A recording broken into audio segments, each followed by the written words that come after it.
जय हिंद दोस्तों, आप सभी का हमारे YouTube चैनल पर हार्दिक स्वागत है। अगर आपको सब्जेक्टिव या अन्य टॉपिक पर वीडियो देखनी है तो आप हमारी प्लेलिस्ट चेक कर सकते हैं, उसमें आपको वीडियो मिल जाएगी। यदि अभी तक हमने उस टॉपिक की वीडियो अपलोड नहीं की है, जिस टॉपिक की वीडियो आप सर्च कर रहे हैं, तो आप हमें कमेंट कर सकते हैं। हम कोशिश करेंगे कि 24 से 48 घंटे के अंदर आपको वीडियो प्रोवाइड करा दी जाए। तो आइए आज की वीडियो पे हम चर्चा कर लेते हैं। आज की हमारी वीडियो बीएससी एग्रीकल्चर के फर्स्ट सेमेस्टर के एग्रोनॉमी सब्जेक्ट पर आधारित है। वीडियो में सबसे पहले हम उन बिंदुओं पर चर्चा कर लेते हैं जिन पे वीडियो में हम आगे बात करेंगे, जिससे कि हमें एक बेसिक आइडिया हो जाए कि वीडियो में हम किन किन टॉपिक पर बात करने वाले हैं। तो हमारा पहला टॉपिक रहेगा फसल चक्र यानी क्रॉप रोटेशन। तो इसकी परिभाषा यानी डेफिनेशन को देखेंगे। उसके बाद हमारा दूसरा टॉपिक रहेगा फसल चक्र के सिद्धांत यानी प्रिंसिपल ऑफ क्रॉप रोटेशन। तो आइए दोनों टॉपिक पर एक एक करके बात कर लेते हैं। जैसा हमने आपको बताया कि हमारा पहला टॉपिक रहेगा फसल चक्र यानी क्रॉप रोटेशन। तो दोस्तों, शब्दों पर बहुत बारीकी से ध्यान दिया करो। अगर आप शब्दों को समझ जाते हैं तो परिभाषा लिखना कोई बड़ी बात नहीं होती है। तो जो फसल चक्र है उसमें दो शब्द हैं। पहला है फसल। फसल का अर्थ होता है पौधों का एक ऐसा समूह जिसे किसान जानबूझकर अपने प्रॉफिट के लिए उगाता है, उसे हम फसल बोलते हैं। इसके कुछ एग्जाम्पल देखो, जैसे धान, गेहूं, मक्का, सोयाबीन, गन्ना, उड़द, ये सब फसल हैं। चक्र का अर्थ होता है रोटेशन या साइकिल। तो चक्र को आप एक एग्जाम्पल से देखें। जैसे मान लो आप सुबह उठ के सबसे पहले मोबाइल चलाते हैं, मोबाइल चलाने के बाद आप खाना खाते हैं, फिर आप खेलने जाते हैं, फिर आप पढ़ाई करते हैं। तो ये क्या एक रोटेशन है। अगर आप इसे एग्रीकल्चर की दृष्टि से देखें तो एग्रीकल्चर में आप क्या करते हैं, खेती करते हैं। तो उसमें हम खेती की बात करेंगे। तो इसमें फसलों को अदल बदल के बोया जाता है। यानी कहने का मतलब है कि आपने मान लो पहले साल गन्ने की फसल को लगाया, फिर गेहूं, फिर मक्का, फिर सोयाबीन, फिर धान। तो ये क्या है, एक रोटेशन है। यानी फसलों को आप चेंज करके लगा रहे हैं, उसी को हम रोटेशन बोलते हैं। तो इसकी परिभाषा से आपको और क्लियर हो जाएगा। तो ये एक ऐसी प्रणाली है जिसमें फसलों को अदल बदल कर इस क्रम में बोया जाता है जिससे मृदा की उर्वरता या उसकी उपजाऊ शक्ति जो है वो बनी रहे। यानी हम फसल चक्र को इसलिए अपनाते हैं ताकि जो हमारी सॉइल है उसकी जो उपजाऊपन है वो बना रहे। और जो क्रॉप रोटेशन है उसका सीधा मतलब यही होता है कि फसल को अदल बदल कर बोना ही क्रॉप रोटेशन कहलाता है। अब इसके सिद्धांतों पर बात कर लेते हैं। तो फसल चक्र के सिद्धांत यानी प्रिंसिपल ऑफ क्रॉप रोटेशन। तो फसल चक्र के सिद्धांत का मतलब ये है कि जो हम फसलें लगा रहे हैं उनमें हमें किन किन बातों का ध्यान रखना चाहिए, या हम ऐसा बोल सकते हैं कि हमें फसल चक्र को अपनाते हुए किन किन सिद्धांतों पर गौर देना चाहिए। तो आइए इसके जितने भी सिद्धांत हैं उन पे एक एक कर कर हम बात कर लेते हैं। तो इसका पहला सिद्धांत ये है कि गहरी जड़ों वाली फसलों के बाद हमें कम गहरी जड़ें वाली फसलों को लगाना चाहिए। यानी कहने का मतलब ये है कि जो गहरी जड़ें वाली फसलें होती हैं वो क्या करती हैं, तो वो गहराई से पोषक तत्वों को लेती हैं।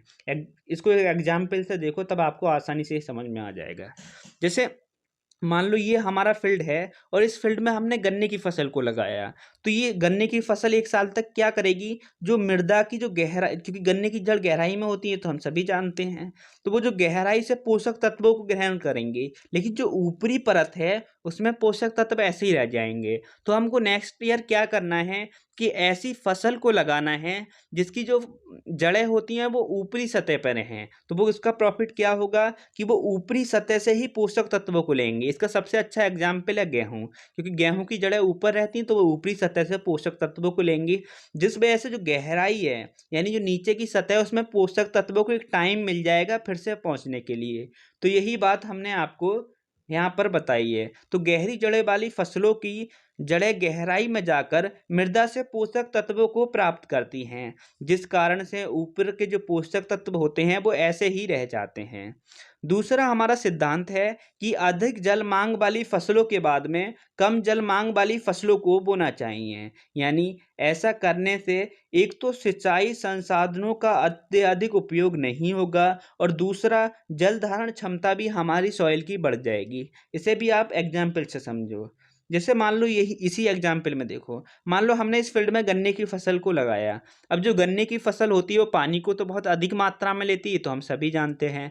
तो जिस वजह से हमारी जो फील्ड है उसमें अधिकांश समय में पानी रहेगा। अब पानी से क्या होगा कि हमारी जो सॉइल है उसकी जल धारण क्षमता गिरने लगेगी। अब जब जल धारण क्षमता गिरेगी तो हमें नेक्स्ट ईयर ऐसा कुछ करना पड़ेगा जिससे हमारी जो सॉइल है उसकी जल धारण क्षमता फिर से अच्छी अपने आप में मतलब रिकवर हो पाए, या आप ऐसे कह सकते हैं कि वो एकदम ठीक हो जाए। तो उसको करने के लिए आप क्या कर सकते हैं कि आप ऐसी फसल को अपना सकते हैं या ऐसी फसल को उगा सकते हैं जिसे कम पानी की आवश्यकता होती है। अगर आप ऐसा करेंगे तो तो उससे फ़ायदा क्या होगा, एक तो आपकी सॉइल जो है उसकी जल धारण क्षमता भी बढ़ जाएगी और दूसरा आपको जो जल है वो भी कम देना पड़ेगा। इसका एग्जाम्पल आप अपने फील्ड में गेहूं को लगा सकते हैं गन्ने के बाद। अगर आप ऐसा करते हैं उसका फ़ायदा क्या होगा कि जो गेहूं हैं उन्हें पहली बात तो पानी की कम आवश्यकता होती है, दूसरा जो मृदा है जिसमें पानी की हमने अधिक पानी को भर के रखा था गन्ने की वजह से, तो उसे हमने पानी भी बहुत कम देना होगा। नेक्स्ट बात कर लेते हैं, वो है फलीदार फसलों के बाद में बिना फलीदार वाली फसलों को बोना चाहिए। क्यों बोना चाहिए? तो जो फलीदार वाली फसलें होती हैं, देखो फलीदार वाली फसलों से हमारा मतलब है ऐसी फसलें जिनकी जड़ों में राइजोबियम नामक जीवाणु पाया जाता है। वो जीवाणु क्या करता है, इसे एक एग्जाम्पल से देखो। मान लो ये हमारा फील्ड है, इस फील्ड में हमने सोयाबीन की फसल को लगाया, ठीक है। जब हमने इस फील्ड में सोयाबीन की फसल को लगाया तो सोयाबीन की जड़ों में राइजोबियम नामक जीवाणु पाया जाता है। अब राइजोबियम नामक जीवाणु जो क्या करेगा कि जो मृदा में नाइट्रोजन है, सॉरी मृदा में नहीं बल्कि वायुमंडल में जो नाइट्रोजन है उसका फिक्सेशन अमोनिया के रूप में कर देगा। फिक्सेशन जब अमोनिया के रूप में करेगा तो वो नाइट्रोजन हमारी सॉइल में चली जाएगी। जब वो हमारी सॉइल में चली जाएगी तो हमें क्या करना है कि नेक्स्ट ईयर ऐसी फसलों को उगाना है जिनमें राइजोबियम जीवाणु नहीं पाया जाता। जैसे आप धान की फसल को उगा सकते हैं। अब धान की फसल क्या करेगी, जो इस फसल से बची हुई अमोनिया है या आप कह सकते हैं नाइट्रोजन है, उसका उपयोग धान की फसल कर लेगी। नेक्स्ट बात कर लेते हैं। नेक्स्ट है, यही हमने यहाँ पे लिखा है, एक मिनट आपको पढ़ देते हैं। तो अधिकांश फलीदार वाली फसलें मृदा में नाइट्रोजन स्थिरीकरण करती हैं। कितना करती हैं? लगभग 30 से 120 किलोमीटर प्रति हेक्टेयर। यानी अगर आप ऐसी फसलों को उगाते हैं जिनकी जड़ों में राइजोबियम नामक जीवाणु पाया जाता है तो वो लगभग 30 से 120 किलो प्रति हेक्टेयर की दर से आपके फील्ड में नाइट्रोजन का फिक्सेशन कर देंगी, जिससे इन फसलों को काटने के बाद मृदा में नाइट्रोजन की अच्छी मात्रा रह जाती है, जिसका उपयोग आप ऐसी फसलों को लगाकर कर सकते हैं जिनकी जड़ों में राइजोबियम नहीं पाया जाता। इसका प्रॉफिट आपको ये होगा कि आपको उन फसलों को बहुत कम मात्रा में ही नाइट्रोजन प्रोवाइड करना होगा। नेक्स्ट है, अधिक खाद चाहने वाली फसलों के बाद में कम खाद चाहने वाली फसलों को लगा सकते हैं। ऐसा करने से जो ज़्यादा खाद चाहने वाली फसलें हैं उनसे बचा हुआ खाद का उपयोग कम खाद चाहने वाली फसलें कर लेंगी। एग्जाम्पल से देखो, मान लो ये हमारा एक फील्ड है और इस फील्ड में हमने बैंगन की फसल को लगाया। तो जो बैंगन की फसल होती है बहुत अधिक मात्रा में खादों को लेती है, तो हम इस बहुत बड़ी मात्रा में से अपने फील्ड में खादों को अप्लाई किया।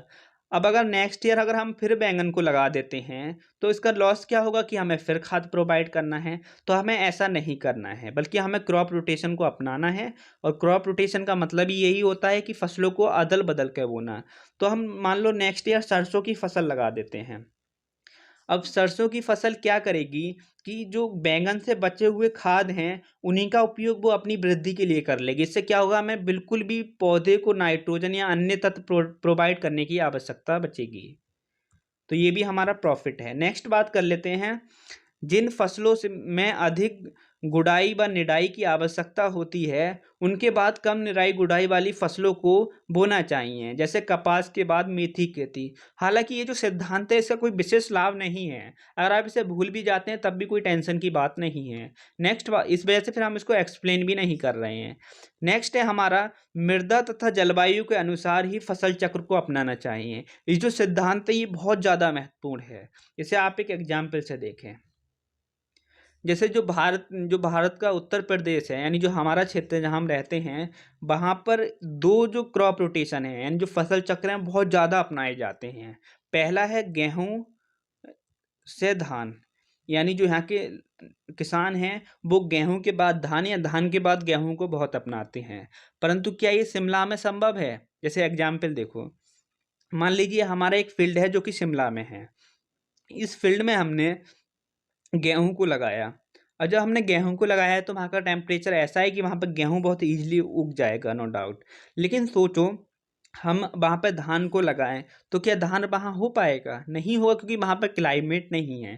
क्योंकि धान को टेम्परेचर चाहिए होता है अधिक, धूप प्रकाश अधिक चाहिए होता है, दिन भी उसके लिए बड़े होने चाहिए, तो उस हिसाब से नहीं मिलेगा। तो इसका मतलब ये बिल्कुल नहीं है कि हमारा ये क्रॉप रोटेशन गलत है, क्रॉप रोटेशन सही है। अगर आप उत्तर प्रदेश में से देखें तो अधिकांश क्षेत्रों में ये अपनाया जाता है, परंतु उस क्षेत्र का जो जलवायु है वो इस जो ये क्रॉप रोटेशन है इसके अनुकूल नहीं है। तो हमें क्रॉप रोटेशन में जलवायु का बहुत ज़्यादा ध्यान रखना चाहिए।